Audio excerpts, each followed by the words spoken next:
Greetings, you join me at Chester. Heading down to Liverpool, my train leaves in literally like a minute. Heading to Liverpool, and we're going to try and find one of the new Merseyrail trains, see what they're like, see what all the fuss is about. Like any journey from Chester to Liverpool, we started off on a Merseyrail Class 507 up the Wirral line. There is a service from Chester to Liverpool operated by Transport for Wales, but I think it runs once every 2 hours, so it's about as useful as a papier-mâché bomb shelter. It also goes into Lime Street, and on this occasion I needed to go to Liverpool Central. The ticket I'm using today is an All Zones Mersey Travel Day Saver, which covers you for travel in all of the zones shown on screen. It's very good value for money if you just want to go around the Liverpool area, do a bit of train spotting, or you just need to do some travel. It also covers you for buses and ferries in certain zones. So while I make my way up to Liverpool, I thought I'd explain a little bit about these older trains. The Class 507s and 508s that Merseyrail currently operate have spent most of their lives on the Merseyrail network, with the exception of a handful of 508s that spent some time with South Eastern and Silverlink. They were introduced in 1979, which makes them some of the oldest trains on the railway network today. They were refurbished between 2002 and 2005 and given the new interior that they have today and passenger information system. Being some of the oldest trains on the network, they're obviously due a replacement, long overdue a replacement, so the Liverpool City region bought the new fleet of Class 777s from Stadler. These have just entered service between Liverpool Central and Kirkby and will begin to be phased in across the rest of the network over the next few years.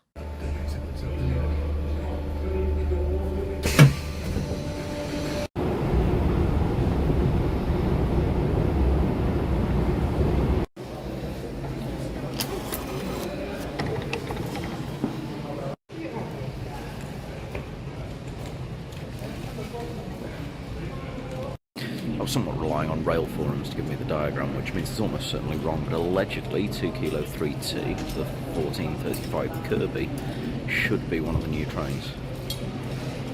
But again, I'm relying on rail forums for the diagram here, so it could be bollocks. It wasn't bollocks, and I was greeted by a shiny new Stadler Class 777. 049 for those of you absolute losers who care about numbers. And this was going to take me all the way up to Kirkby.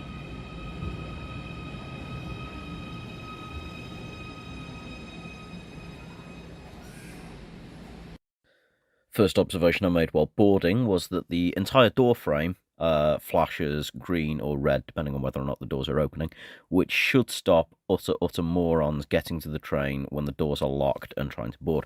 The second thing I noticed was you have to press a button to open the door. They don't all open when the guard unlocks them, like they do on the old trains.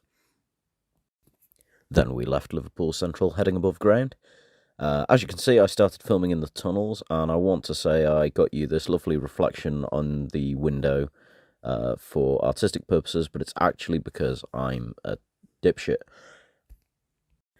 And then we emerged above ground for more views that were not worth filming.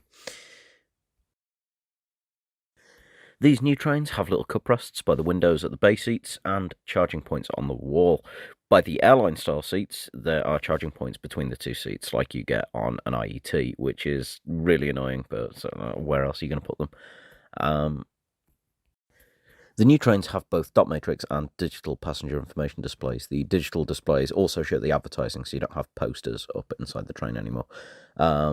As well as live readouts on the map showing the position of the train between the stations, which is similar to the London Overground trains, and something quite welcome.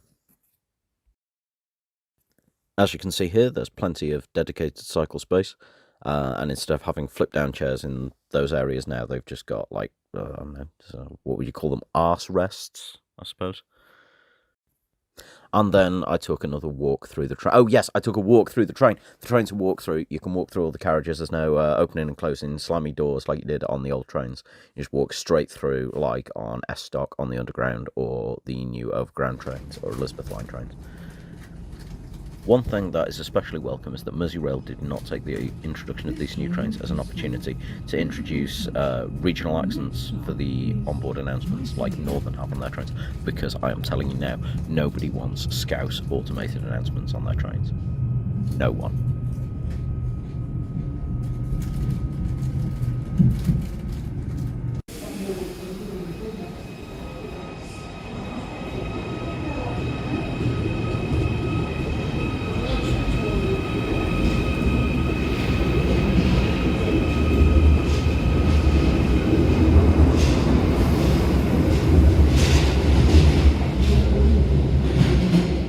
Well, there you go. That was the new Class 777s on Merseyrail.